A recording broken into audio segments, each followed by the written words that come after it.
Custody battles with a narcissist are not normal because they weaponize the kids in court. So how do you protect your children and fight back wisely?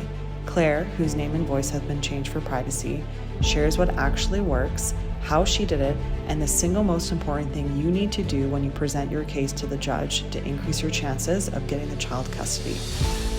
The first thing I want to say about custody battles with a narcissist is don't put pressure on yourself to get everything you want. That's rarely realistic. Instead, focus on what is best for your child. When you keep the child at the center, you'll communicate more clearly, and the judge or custody evaluator will see you as the more stable parent. Documentation is absolutely critical. Keep a dated record of incidents, behaviors, emails, and outcomes. Show how, if the child is primarily with you, you will provide stability, consistency, and a safe environment. Also demonstrate that you'll foster your child's relationship with the other parent and their extended family. Courts want children to have access to both parents whenever possible, so if you look like you're trying to cut the other parent out completely, it can reflect negatively on you, even if your concerns are valid.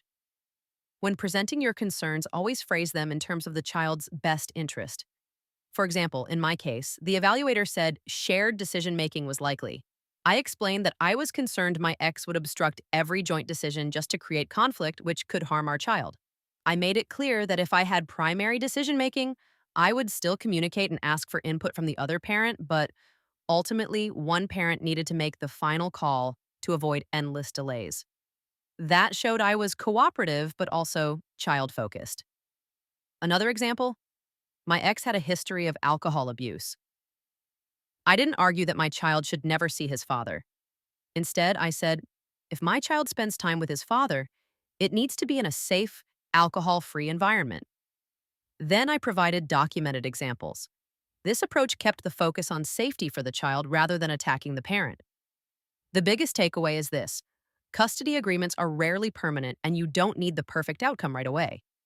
Focus on what benefits your child most in the present, and show the court, through documentation and your attitude, that you are the parent who provides safety, stability, and genuine care.